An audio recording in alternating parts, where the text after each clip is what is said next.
Salut à tout le monde, bienvenue sur ma chaîne, j'espère que vous allez toutes et tous bien. Aujourd'hui on se retrouve pour une autre vidéo et qui me semble être une vidéo très importante. Je crois que j'en ai pas tellement parlé sur ma chaîne. Comme vous l'avez vu dans le titre, aujourd'hui on va parler du fait de trouver un équilibre de vie entre le monde et l'église, entre Dieu, entre notre foi, notre religion et aussi nos obligations dans le monde. J'ai fait cette vidéo parce qu'un ami à moi m'en avait donné l'idée et je trouve que c'est très important de trouver un équilibre de vie entre l'église, entre notre Dieu, notre religion et le monde. Déjà être chrétien céleste c'est pas facile, mais être jeune chrétien céleste avec les amis, la famille, les études, le travail, c'est encore plus difficile et j'espère aussi que cette vidéo pourra aider les adultes à trouver un équilibre de vie. Donc je vais essayer de vous donner 3 principes sur lesquels vous pouvez marcher, 3 principes à utiliser dans votre vie pour trouver un équilibre de vie entre Dieu, notre église, notre religion et le monde. Donc si vous voulez connaître ces 3 principes là, si le thème de la vidéo vous intéresse, je vous invite à regarder la suite. Alors je vais un peu vous expliquer comment la vidéo va marcher. Je vais vous donner les 3 principes et puis ensuite on verra comment les appliquer dans sa vie professionnelle, dans sa vie étudiantine, dans sa vie spirituelle et dans sa vie sentimentale. J'ai choisi ces 3 exemples là parce que c'est les vies, en tout cas c'est les compartiments de notre vie qui sont les plus importantes, le travail, la vie professionnelle, la vie personnelle, la vie sentimentale et tout ce qui est vie spirituelle, tout ce qui est vie à l'église et tout ce qui est relation avec notre Dieu. C'est donc avec différents versets et avec plusieurs conseils que je vais essayer de vous donner, on verra comment appliquer ces conseils là, comment appliquer ces 3 principes là dans notre vie. Le premier principe qu'on peut utiliser, ou plutôt la première étape lorsqu'on veut arriver à une vie équilibrée, à arriver à un équilibre de vie entre l'église et le monde, c'est de connaître sa mission et de connaître son appel. Connaître ce pourquoi Dieu nous a appelés dans son église, connaître ce pourquoi Dieu nous a créés. En fait, quel est notre but, quelle est notre mission, quelle est notre destinée spirituelle et charnelle, et connaître notre appel en général. Ça, si vous voulez, c'est un peu le point de départ, c'est un peu la base des 3 principes. Il faut d'abord connaître pourquoi Dieu nous a créés, pourquoi Dieu nous a mis sur la terre, pourquoi il nous a placés dans le monde et pourquoi il a aussi permis qu'on soit chrétien céleste. Quelle est notre mission dans les 2 mondes. Le deuxième principe que je peux vous donner, ou plutôt la deuxième étape qu'il faudrait mettre en pratique pour arriver à cet équilibre de vie, ça serait de prier et de se donner les moyens pour arriver à notre destinée. Quand je dis arriver à notre destinée, je parle de se donner les moyens spirituels et se donner les moyens charnels pour y arriver. C'est-à-dire beaucoup travailler dans le monde et beaucoup travailler à l'église pour pouvoir vraiment honorer l'appel que nous avons reçu. Et quand je dis se donner les moyens spirituels et se donner les moyens charnels, en fait, je parle des outils spirituels et des outils charnels que Dieu a mis à notre disposition. Les outils spirituels, ça va être la prière, ça va être le jeûne, la méditation, le fait de lire la Bible, en tout cas le fait d'avoir une bonne relation et d'être proche de Dieu. Et les outils charnels, ça va être tout ce qui est travail, tout ce qui est le fait de se donner, le fait de beaucoup travailler, le fait d'être discipliné dans ce qu'on fait, ça va être la culture, ça va être l'intelligence, etc. Et enfin le 3e principe, ou plutôt la 3e étape que je pourrais vous donner pour arriver à cet équilibre de vie, ça serait une fois qu'on connaît sa mission, une fois qu'on prie et qu'on se donne les moyens pour y arriver, ça serait une fois arrivé à cette destinée-là, de prier pour avoir la stabilité et la paix de vie. De prier pour que vraiment Dieu vous accorde cet équilibre de vie-là. Maintenant que par sa grâce, vous avez passé toutes ces étapes-là, que vous connaissez votre mission, que vous avez travaillé pour y arriver et que maintenant vous êtes arrivé à votre destinée, soit spirituelle, soit charnelle, que vraiment vous mettiez à prier pour que Dieu maintienne cet équilibre de vie, pour que Dieu maintienne cette stabilité-là qu'il vous a accordée. Donc comme je vous l'ai dit tout à l'heure, maintenant qu'on a vu les 3 principes, les 3 étapes pour arriver à l'équilibre de vie, n'hésitez pas à prendre des notes si jamais vous avez besoin que je répète ou quoi que ce soit. On va d'abord parler de la vie spirituelle et je vais d'abord vous emmener dans le livre de Jérémie chapitre 1 du verset 5 et le verset que j'ai ici peut aussi vous aider. Je vais d'abord vous parler de la prophétie. Pour ceux qui ne savent pas, j'ai déjà fait plusieurs vidéos sur ma chaîne dans lesquelles je vous expliquais que quand Dieu nous crée, il ne nous crée pas juste pour le plaisir de nous créer. Il nous crée avec un but spécial qu'on se doit d'atteindre dans notre vie spirituelle et dans notre vie en dehors de l'église. Si on va dans le livre de Jérémie chapitre 1 du verset 25, Dieu dit à Jérémie: avant que tu sois formé dans le ventre de ta mère, je te connaissais déjà. Avant même que ta mère t'ait accouché, moi l'Éternel Dieu, je te connaissais déjà. Je t'ai formé, je t'ai créé, je t'ai consacré pour une œuvre spéciale. Et avant même ta naissance, je t'avais déjà consacré, je t'avais déjà oint et je t'avais déjà établi en tant que prophète des nations. Donc quand je parle de prophétie, je parle de cette prophétie-là que Dieu nous a donnée, cette promesse-là que Dieu nous a faite lorsqu'il nous a créés et lorsqu'il nous a placés sur la terre. Donc c'est très important en tant que chrétien de connaître son appel, de connaître sa mission et de connaître ce pourquoi Dieu nous a appelés. Si vous connaissez un peu mon histoire, vous savez que j'ai connu l'église, j'avais 8 ans. J'ai quitté l'église pendant à peu près 10 ans et par la grâce de Dieu je suis revenue à l'église en 2018 quand j'avais 18 ans. Et du coup en revenant, Dieu m'a clairement donné la prophétie de ma vie. Et justement en revenant à l'église, en créant cette relation avec Dieu, j'ai compris mon appel. J'ai compris ce pourquoi Dieu m'avait créé. J'ai compris ce pourquoi Dieu m'avait rappelé dans son église, parce qu'il aurait pu aussi me laisser dans le monde. Et j'ai compris tout simplement ma mission dans l'église et ma mission en dehors de l'église. Et donc c'est quelque chose qu'on se doit tous de faire. On devrait tous connaître sa mission dans l'église pour ne pas s'en détourner. Et donc la deuxième étape à la vie spirituelle, une fois qu'on sait pourquoi Dieu nous a appelés, c'est de vraiment prier et de se mettre dans de bonnes conditions, de demeurer dans la sanctification pour ne pas se détourner du chemin sur lequel Dieu nous a placés. Il faut savoir que malheureusement c'est très facile de se perdre dans la maison de l'Éternel. La Bible dit que dans sa maison cohabitent le loup et l'agneau. Donc si tu ne connais pas ta mission, c'est très facile pour le malin de t'emmener sur un chemin sur lequel Dieu ne t'a pas placé.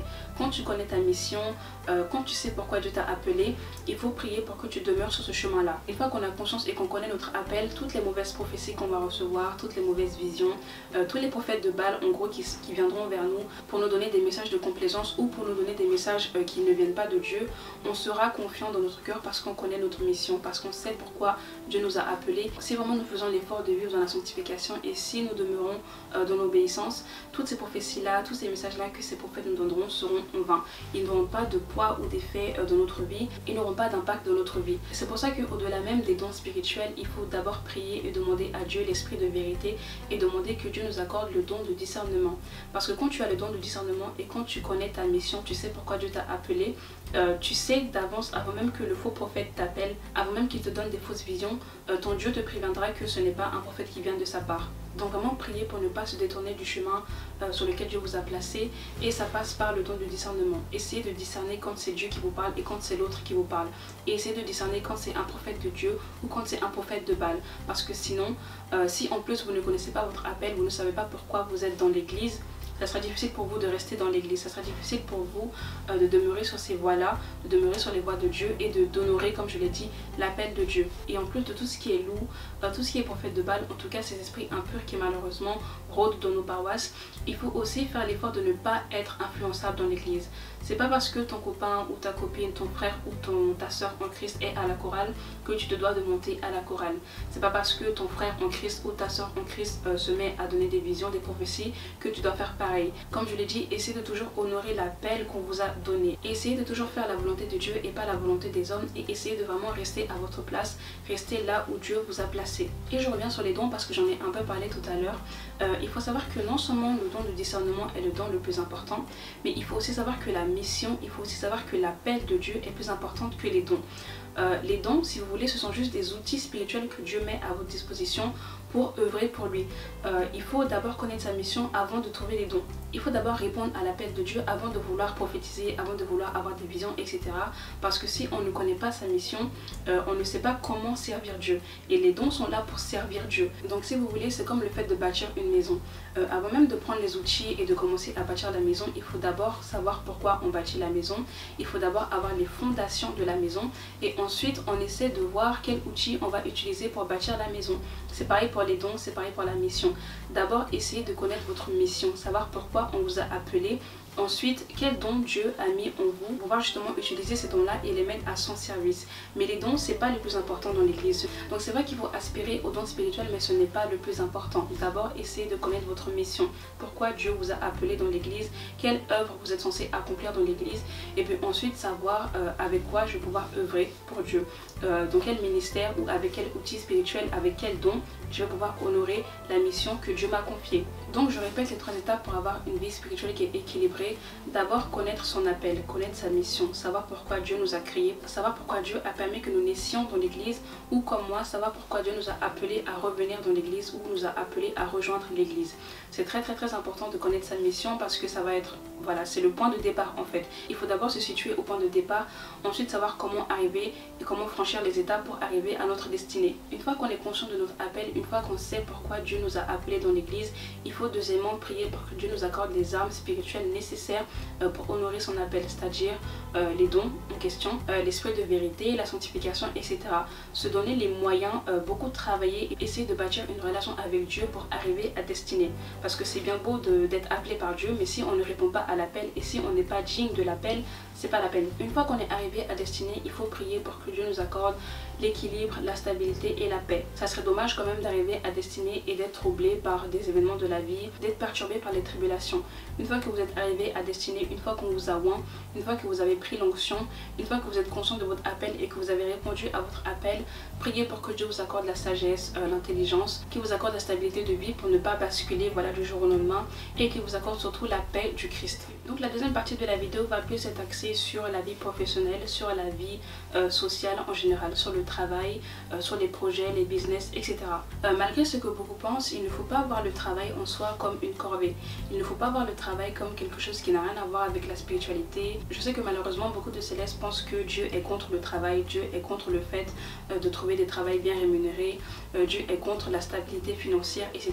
C'est faux. Il faut savoir que le travail et la vie professionnelle en général aident le chrétien à être discipliné, aident le chrétien à vraiment être persévérant et aident le chrétien à être ordonné. Et ces choses-là, quand on regarde bien, sont des vertus qui sont demandées aussi par le Saint-Esprit et qui seront utiles dans notre vie spirituelle. Si on prend par exemple l'exemple de Dieu, même Dieu a travaillé pendant 6 jours, il a travaillé du lundi au samedi et il s'est reposé le 7e jour, le jour du sabbat. Et si on prend par exemple l'exemple d'Adam et d'Ève dans le livre de Genèse 1, on se rend compte que le travail faisait aussi partie de leur vie. Ils avaient comme ordre d'adorer Dieu, de louer Dieu et de prier Dieu, mais ils avaient aussi comme ordre de cultiver la terre, de se multiplier, d'assujettir la terre, d'être fécond, etc. Donc le travail fait aussi partie intégrale de la vie spirituelle, de la vie des chrétiens célestes. Et il ne faut pas aussi oublier que le Christ était charpentier, que Joseph par exemple était berger. Donc il y a un temps pour louer Dieu, il y a un temps pour célébrer et de vénérer Dieu, et il y a aussi un temps pour s'épanouir en tant qu'individu. Il y a un temps pour travailler dans le monde et il y a un temps pour jouir des fruits de son travail. De toute façon, la dîme est demandée dans l'église, donc Dieu nous demande en tant que chrétiens de travailler, d'avoir un bon travail, une bonne situation. Il faut aussi savoir que parfois Dieu accorde la grâce à certains chrétiens célestes, hommes comme femmes, de pouvoir être des grands dans le monde, de pouvoir être des chefs d'entreprise. Donc voilà, voyez le travail comme quelque chose de très important, et surtout voyez le travail comme un moyen d'honorer votre appel, parce que à travers le travail il y a la dîme, et à travers la dîme il y a l'obéissance et la soumission. Concernant le travail, s'il y a un conseil que je pourrais vous donner, ça serait de vous baser sur des choses que vous aimez, sur des choses que vous appréciez, sur des passions ou des passe-temps que vous pourriez utiliser pour monter des business, ou aussi vous pouvez demander à Dieu.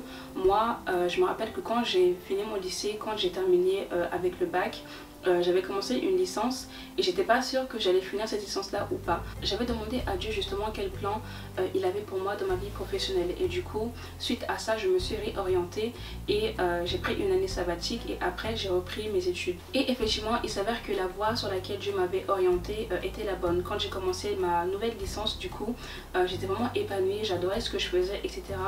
Donc si vous ne savez pas quoi faire, n'hésitez pas à demander à Dieu pour qu'il vous aide et pour qu'il vous éclaire. Donc c'est vrai qu'il y a l'appel à l'église, mais il y a aussi l'appel en dehors de l'église. Donc quand vous voulez monter des projets ou des entreprises, essayez de demander à Dieu s'il valide vos projets, s'il est d'accord avec vos projets, et si jamais à la fin de ces projets là, lorsqu'ils vont commencer à aboutir, est-ce que son nom sera glorifié. Parfois Dieu compte nous utiliser aussi dans le monde, donc voilà, n'hésitez pas à inclure Dieu dans votre vie professionnelle, dans votre vie sociale, business, etc. Donc concernant les 3 principes en question, premièrement n'hésitez pas à demander à Dieu confirmation sur le plan qu'il a pour vous dans votre vie dans le monde, dans votre vie au travail, dans votre vie professionnelle. N'hésitez pas à faire appel à lui si comme moi vous êtes dans le doute, ou si comme moi vous ne savez pas quelle voie, quel chemin emprunter. Et deuxièmement, essayez de travailler, essayez de vous donner les moyens. Une fois que vous connaissez votre appel, essayez de vous donner les moyens, les outils pour pouvoir bien travailler, pour arriver à votre destinée. Faites l'effort d'être rigoureux dans votre travail, faites l'effort d'être attentionné, faites l'effort d'être discipliné dans ce que vous faites afin de réussir tout simplement. Et une fois que vous êtes arrivé à destination, priez pour que Dieu vous accorde l'équilibre de vie, pour qu'il vous accorde cet équilibre-là, afin que votre travail n'empêche pas votre venue dans l'église, afin que votre travail en dehors de l'église n'affecte pas votre vie spirituelle. Et enfin je terminerai par la vie sentimentale. Ça c'est un sujet, je parle beaucoup de ça sur ma chaîne. J'ai déjà fait plusieurs vidéos sur l'abstinence, fiançailles, mariage, sur l'importance de se sanctifier, pas seulement pour son partenaire mais pour respecter les voies et les commandements que Dieu a donnés. Et donc je pense que vous connaissez un peu mon avis là-dessus. Je pense personnellement que ça serait mieux que la jeunesse, que les jeunes chrétiens célestes, que ce soit des hommes ou des femmes, d'abord se préoccupent de ce que Dieu veut pour eux, se préoccupent d'abord de leur ministère à eux, de leur propre mission dans l'église, avant de s'occuper de tout ce qui est se mettre en couple, tout ce qui est relations sexuelles et tout, parce que ça apporte la débauche et la souillure dans l'église. Je vous invite à aller regarder ma vidéo sur les bienfaits du célibat si ce n'est pas fait. Dans cette vidéo là je vous expliquais que la Bible demande que les jeunes filles se consacrent d'abord au Seigneur, qu'elles se préoccupent des choses du Seigneur, c'est-à-dire le ministère, l'œuvre, la prière, les dons, etc. Et que ce soit la même chose pour les hommes. Donc ça serait bien qu'on arrive d'abord à un équilibre de vie, on arrive d'abord à un certain équilibre, à une certaine paix, pour que Dieu nous accorde par la suite un partenaire qui pourra nous combler. Et si on prend par exemple l'exemple d'Adam, Dieu a créé Adam en premier, il lui a d'abord donné sa mission, il l'a d'abord appelé à faire quelque chose de spécial et quelque chose de grand. Et c'est quand il a vu que Adam était seul, quand il a vu que Adam avait une vie équilibrée mais qu'il lui manquait une compagne, que Dieu lui a donné Ève. Donc j'espère et en tout cas je prie pour que ça soit la même chose pour nos chrétiens célestes.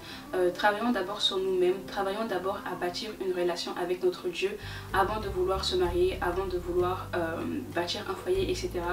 Parce que si on n'a pas une vie équilibrée, on ne peut pas apporter quelqu'un dedans, ou plutôt on ne peut pas partager une vie avec quelqu'un si cette vie-là n'est pas équilibrée. Mais en tout cas par rapport au couple, si je peux vous donner un conseil, ça serait de demander à Dieu.